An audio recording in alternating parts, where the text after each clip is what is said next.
नमस्कार, मैं हूं कमलेश राम और आज देख रहे हैं ग्रामीण टेक न्यूज़। आज आपको बता दें कि जल जंगल ज़मीन पर केवल आदिवासियों का अधिकार है। जिला प्रशासन द्वारा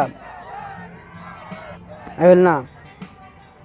और आज झाबुआ जिले के राणापुर ब्लॉक में 4 जिलों के आदिवासी नेताओं ने एक आदिवासी जनसभा को संबोधित किया। आदिवासी समाज का आरोप है कि सरकार हमारे बिना या हमारे समाज के बिना संज्ञान में आदिवासियों की ज़मीन माइनिंग विभाग को दे दी, जबकि कल ही एसडीएम झाबुआ के द्वारा बताया गया कि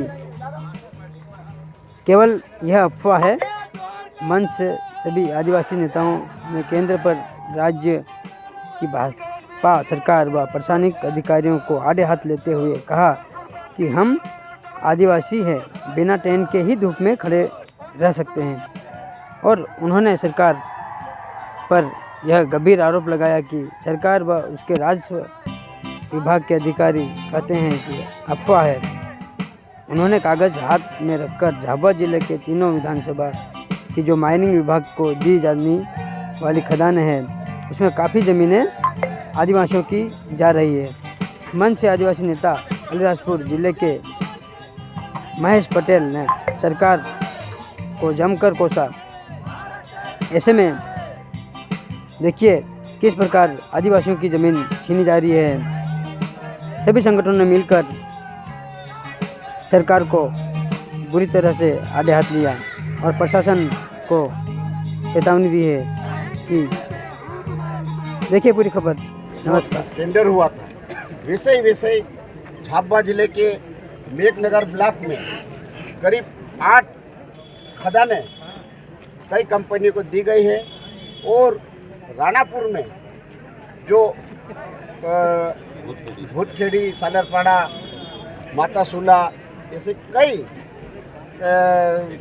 मतलब गांव जा रहे थे, तो हमने यहाँ पे सभी ग्रामवासियों को बताया कि आपकी ज़मीन ये जा रही है और प्रशासन बता रहा कि अफवाह है। तो हमने प्रशासन को भी कागज़ निकाल के जो खान वेबसाइट से निकाल के दिया, उसमें सभी गांव राणापुर ब्लॉक के हैं और मेघनगर ब्लॉक के हैं। तो हमने चेतावनी दी, अगर ये निरस्त नहीं होता, चाहे मेघनगर का हो चाहे अलीराजपुर का, तो पूरा आदिवासी समाज हजारों की तादाद में, लाखों की तादाद में विरोध करेगी और ताकत से हम सरकार के खिलाफ लड़ाई लड़ेंगे जब तक हमारा आंदोलन जारी रहेगा। अगर नहीं मानेंगे तो सड़कों पे भी उतरना पड़ेगा और पूरा बड़ा आंदोलन करेंगे। मतलब अलीराजपुर से लेकर भोपाल तक और झाबुआ से लेकर दिल्ली भोपाल तक लड़ाई करेंगे। हम उसका विरोध करते हैं क्योंकि हमारे समाज में ही ये बांटने का काम कर रहे हैं, अमीर गरीब में। तो हमारा समाज को ये लड़ाने की कोशिश ना करे, इसलिए हम उसका विरोध करते हैं। आने वाले टाइम में हम उग्र आंदोलन करेंगे। आज आपने ज्ञापन सौंपा है, उसके बारे में क्या बताएं? आज जल जंगल ज़मीन की लड़ाई हम आदिवासी भाई अब लड़ना शुरू कर चुके हैं। अब शासन प्रशासन को हम बताना चाहते हैं कि आदिवासी समाज जागरूक हो चुका है, समझदार हो चुका है और अपने हक अधिकार के लिए लड़ने के लिए तैयार है। तो आप सभी से यही विनती है कि हमारे जल जंगल ज़मीन के साथ खेलना बंद करें। आज हमारे संपूर्ण आदिवासी समाज यहाँ पे आया था और उन्होंने ज्ञापन दिया है। ज्ञापन के माध्यम से शासन प्रशासन को ये चेतावनी दी है कि हमारी ज़मीन पे जो कंपनियाँ आ रही है, जो खनिज माफिया आ रहे हैं, तो उनको सर्वे करने की अनुमति किसने दी है। तो हम इसलिए यहाँ पे इकट्ठे हुए कि आइंदा बिना परमिशन के वो हमारे गाँव में ना घुसे। उसके बाद कुंदनपुर, पिटोल, राणापुर, राजगढ़ से लेके पूरा रोड सिंगल पट्टी है, जबकि 2016 में उसकी डीपीआर बन गई थी और उस रोड को बनाने के लिए राशि भी जारी हो चुकी थी। तो वो राशि कहाँ गई? शासन से और प्रशासन से हम पूछना चाहते हैं कि भाई वो ज़मीन के आपने कब्जा कर लिया गया था रोड के लिए, तो वो झाड़ काट दिए गए थे, तो आखिर ये काम क्यों रुक गया? इन सारी मांगों को लेके आज हम सभी ने धरना प्रदर्शन और ज्ञापन दिया। यहाँ पर झाबुआ जिले का जनप्रतिनिधि महाआंदोलन में शामिल नहीं हुए। ये सर्व आदिवासी समाज का धरना प्रदर्शन था, उसमें हमारे प्रतिनिधि नहीं आए। ये हमें बड़ा दुख के साथ हमको कहना पड़ रहा है कि हर समाज यहाँ पे आया था, हर लोग आए थे, तो उनको भी आना था। आश्वासन क्या मिला? हमको आश्वासन मिला है कि हमारी जो भी मांगे उसे जल्द पूरी की जाएगी।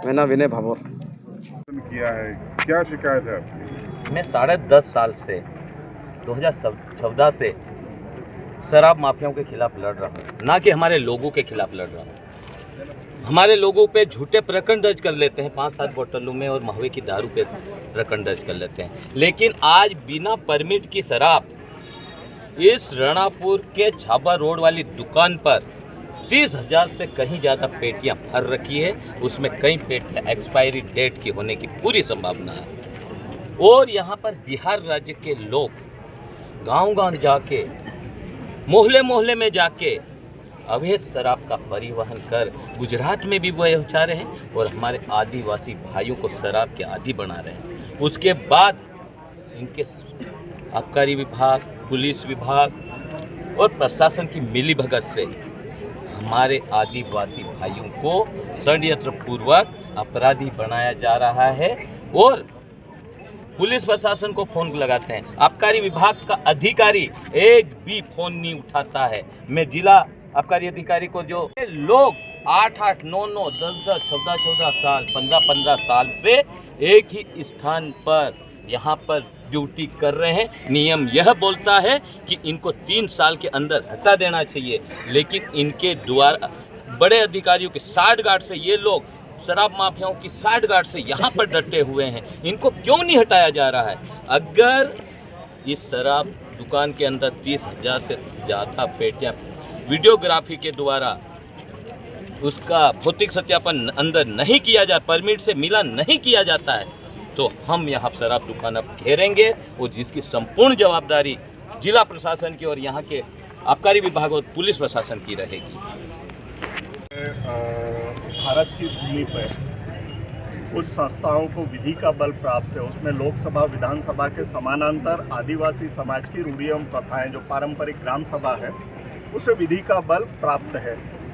तो विगत लंबे समय से हम अपनी शक्तियों का उपयोग सरकार के विरुद्ध नहीं कर रहे थे, लेकिन अब कहीं ना कहीं पानी सर से ऊपर जाता हुआ दिख रहा है। पश्चिमी मध्य प्रदेश का पूरा क्षेत्र, जिसमें अलीराजपुर, झाबुआ, रतलाम, धार, खरगोन, खंडवा, बड़वानी, इन क्षेत्रों में कहीं ना कहीं केंद्र और राज्य की सरकार विधि और विधान के विरुद्ध जा करके, और हमारे जो माइंस और मिनरल्स है, जो खनिज है, जो हमारी भूमि में है, उन्हें षड्यंत्र पूर्वक वहाँ से निकालने की साजिशें रच रही है। तो आज हमें मजबूरी में अपने जो वैधानिक अधिकार है, जो विधि का बल है, उसका उपयोग करते हुए सरकार के समस्त आदेशों को निरस्त करना पड़ा है। सरकार विधान का सम्मान करे। बीजेपी की गवर्नमेंट जब जब आई है, कहीं ना कहीं आदिवासी समाज परेशान हुआ है, ये हम देख रहे हैं। लेकिन हम फिर भी अपेक्षा रखते हैं प्रदेश की सरकार से कि वे आदिवासी समाज और उनकी रूढ़ी एवं प्रथाओं का सम्मान करे और विधि का पालन करे। अगर वो नहीं करते हैं तो हमें अपने वैधानिक शक्तियों का उपयोग करते हुए सरकार की शक्तियों को अधिसूचित क्षेत्र में शून्य करना पड़ेगा। और जो परिस्थिति विकट उत्पन्न होगी, उसके लिए पूरी तरीके से जिम्मेदार केंद्र और राज्य की सरकारें होगी।